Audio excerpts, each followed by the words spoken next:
안녕하세요. 방구석 진료실입니다. 이번 시간에는 요즘 유행하는 독감에 대해서 알려드리고자 영상 촬영을 했습니다. 독감은 인플루엔자 바이러스에 발생하는 호흡기 질환입니다. 흔히 감기와 헷갈릴 수 있지만 독감은 더 심각한 증상을 일으킬 수가 있습니다. 주로 어떤 증상으로 진료실에 오시냐면은 갑작스럽게 발생하는 고열, 38도 이상으로 엄청 힘들어합니다.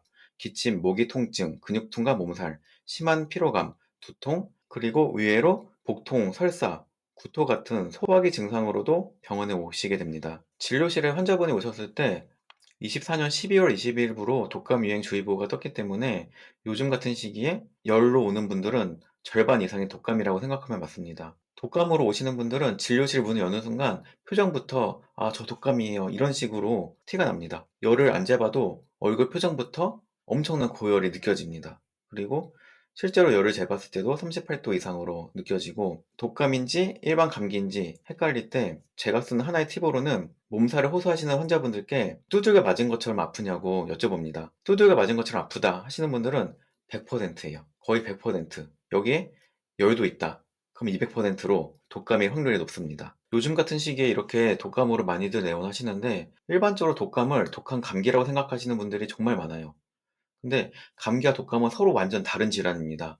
감기는 일반적인 감기 바이러스에 의해서 생기는 질환인데 증상이 심하지도 않고 보존적인 치료만 해도 호전되는 경우가 대부분입니다. 제가 지난번 영상에서도 말씀드렸듯이 감기의 치료 목적은 감기 바이러스를 없애는 게 목적이 아니고 감기로 인한 증상을 완화시키는 게 목적입니다. 하지만 독감 같은 경우에는 이 인플루엔자 바이러스를 박멸을 시키지 않으면은 정말 증상도 오래가고 후유증도 남을 수 있기 때문에 독감에 대한 치료는 물론 증상 완화도 목표가 있지만은 이 인플루엔자 바이러스를 없애는 거에 중요한 목표가 있습니다. 그리고 또 잘 생각하시는 게 독감은 한 종류만 있을 거라고 생각하시는 분들이 정말 많습니다. 독감이냐, 독감이 아니냐 이렇게 이분법적으로 생각을 하시는데 독감 바이러스도 A형, B형, C형, D형 이렇게 종류가 여러 가지가 있습니다. 그리고 독감 바이러스의 H와 N 단백질의 조합으로 또 I형이 나뉘게 됩니다. 예를 들어서 2009년도 신종플루의 원인 바이러스는 H1N1이고 현재 유행하는 계절 독감 바이러스는 H3N2입니다. 이렇게 H와 N 단백질의 조합에 따라서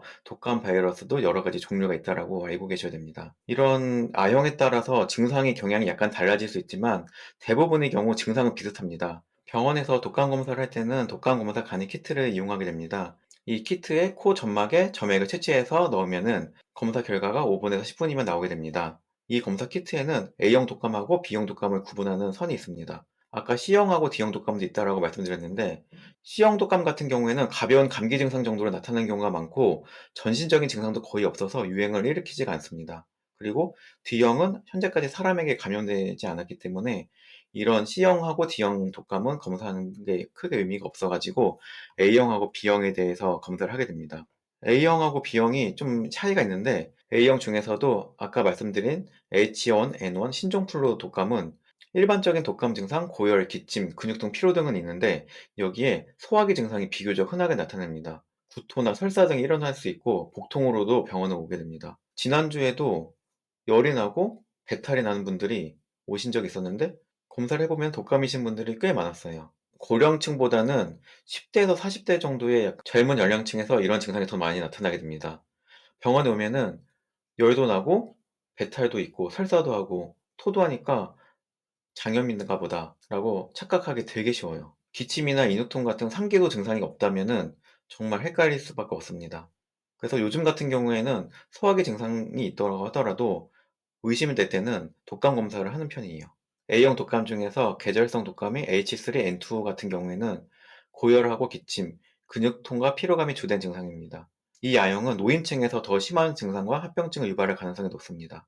그리고 A형 독감 같은 경우에는 변이가 번번하게 일어나서 매년 새로운 형태로 유행 가능성이 큽니다. 또한 고령층에서 입원율과 사망률이 높습니다. 이에 반해서 B형 독감 같은 경우에는 A형보다 전신 증상이 덜 심한 편이에요. 같은 독감인데 B형 독감은 확실히 열도 좀 미열 있는 편이고 몸살 같은 경우도 그 정도가 A형 독감보다는 덜한 편입니다. 이러한 B형 독감 같은 경우에는 어린이에게 더 흔하며 사람에게만 전염된 특징이 있어요. 그리고 지역적인 유행으로 끝나는 경우가 많기 때문에 A형보다는 그 정도가 심하지 않습니다. 그리고 A형보다는 변이도 적은 편입니다. 그래서 센 독감이라 생각하면은 A형 독감이라 생각하시는 경우가 많고, 약간의 약한 독감인 경우에는 B형 독감인 경우가 많이 있습니다. 실제로 진료실에서 진료를 할 때도 고열로 오시는 분들은 대부분 A형 독감이었어요. 39도, 40도 이상 올라가는 분들, 해열제를 복용을 해도 열이 안 떨어지는 경우에는 대부분 A형 독감인 경우가 많았습니다. 독감에 대해서 이야기를 하다 보니까 생각이 난 건데, 2009년도에 신종플루가 유행했잖아요. 그때 당시만 해도 신종플루는 매년 도는 독감의 치료에 반응을 안 했어요. 신종플루가 A형 독감의 H1N1 I형이라서 그 증상이 정말 심했거든요. 몸살이 정말 심하고 합병증도 많이 생길 수가 있고, 2025년도엔 지금 와서는 신종플루가 신종이 아니고 구형플루가 돼가지고 우리가 만든 백신하고 치료제에 다 반응을 하지만, 2009년도 그 당시만 해도 기존의 독감 치료제에 반응이 없었고 백신도 없었기 때문에 몇 년 전에 코로나가 유행했던 거와 비슷한 상황이었다고 보시면 됩니다. 한 가지 다행이었던 거는 코로나 때처럼 합병증의 빈도가 심하진 않았던 게 그나마 다행이었던 것 같아요. 그 당시에 제가 전공이 1년 차였는데 병원 뒤에 커다란 컨테이너가 있어가지고 마치 코로나 검사하는 것처럼 신종플루 검사, 독감 검사를 하고 약을 처방했던 기억이 납니다.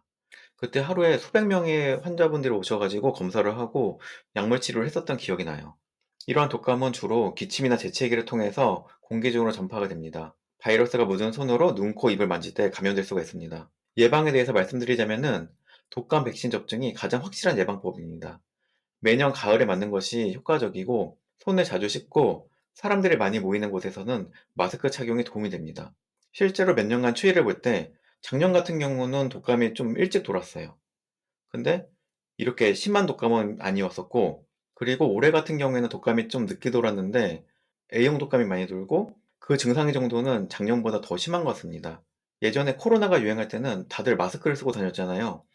근데 그 마스크의 효과가 엄청나다는 걸 느낀 게, 마스크를 쓰고 있는 몇 년 동안은 독감이 정말 안 돌았어요. 그래서 몇 년간 독감이 거의 돌질 않아가지고, 아, 이게 독감이 마스크 착용으로 멸종을 했나 보다, 이렇게 생각할 정도로 독감이 정말 병원에서 보기가 쉽지가 않았습니다. 그 당시에 열이 나는 분들도 검사를 해도 독감이 아닌 경우가 많았습니다. 그래서 코로나가 유행할 때 몇 년 동안은 독감 백신하고 독감 검사 키트를 구비를 해놨는데 소진이 되지가 않아가지고 그냥 폐기한 적도 많이 있습니다. 그 정도로 독감이 많이 돌지가 않았어요. 코로나 유행이 끝나고 의무적인 마스크 착용이 없어지니까 다시 독감이 이렇게 유행을 하는 것 같습니다. 그만큼 마스크 착용이 전염성 질환을 예방하는 데 효과가 있습니다. 치료에 대해서 간단하게 설명하자면은, 독감 초기에는 항바이러스제를 사용할 수가 있습니다. 증상 발현하고 이틀 내로 복용하는 게 효과적입니다. 그리고 충분한 휴식과 수분 섭취가 중요합니다. 또한 해열제 등 증상 완화를 위한 약물 치료를 할 수가 있습니다. 이 중에서도 저는 항바이러스제가 정말 중요하다고 생각하는데, 항바이러스제만 제대로 써도 증상이 금방 좋아집니다. 저도 예전 초기에 독감에 걸렸을 때 항바이러스제를 먹은 적도 있었고 안 먹은 적도 있었어요. 안 먹었다기보다는 못 먹은 거죠. 확실히 항바이러스제를 먹는 게 증상 완화가 금방 됩니다. 항바이러스제는 두 가지 종류가 있는데, 먹는 항바이러스제, 그리고 수액으로 맞는 항바이러스제가 있습니다. 먹는 항바이러스제는 보통 증상 완화까지 효과가 한 12시간에서 하루 정도 걸리는 것 같아요. 물론 하루가 넘어도 미열이 남는 경우도 있었고요. 이에 반해서 수액으로 맞는 항바이러스제는 제 경험상으로는 거의 반나절 내로 증상 완화 효과가 있었습니다. 독감에 걸렸을 때 어린이, 노인, 임산부, 만성질환자 분들은 독감 합병증의 위험이 높기 때문에 꼭 병원에서 치료를 받기를 권유드리고, 고위험군이 아니시더라도 증상이 심하거나 오래 지속되면은 합병증이 발생할 수 있기 때문에 병원에 방문해서 치료를 받아주시는 게 좋겠습니다. 그리고 이제 와서라도 독감 백신을 맞는 게 효과가 있을까요? 라고 여쭤보시는 분들이 있는데, 현재 유행하는 인플루엔자 바이러스 유형이 이번 백신에 잘 드는 거로 나왔기 때문에 지금에서라도 백신 접종을 권유드립니다. 하지만 백신을 접종한다고 해서 바로 예방이 되는 건 아니고 면역력이 생기는데 1주에서 2주 정도의 시간이 소요되기 때문에 이거는 참고해 주시면 감사하겠습니다. 네, 지금까지 요즘 유행하는 독감에 대해서 말씀드렸습니다. 독감에 대해서 설명해드리고 싶은 건 정말 많은데 모든 내용을 다 설명드리면은 너무 복잡하고 고리타분하고 재미가 없어지기 때문에 중요하다고 생각하는 내용 위주로 설명을 드렸습니다. 마지막으로 또 꼭 알고 계셨으면 좋은 게, 독감은 독한 감기가 아닌 아예 다른 질환이라는 거, 그리고 독감의 치료는 인플루엔자 바이러스 치료가 효과적이라는 거를 알고 계셨으면 좋겠습니다. 그리고 예방은 마스크 쓰기, 매년 독감 예방 접종하기, 효과가 좋은 것으로 나타났습니다. 네, 여기까지 시청해 주셔서 감사합니다. 다음번에는 더 좋은 정보로 찾아뵙도록 노력하겠습니다. 방구석 진료실이었습니다.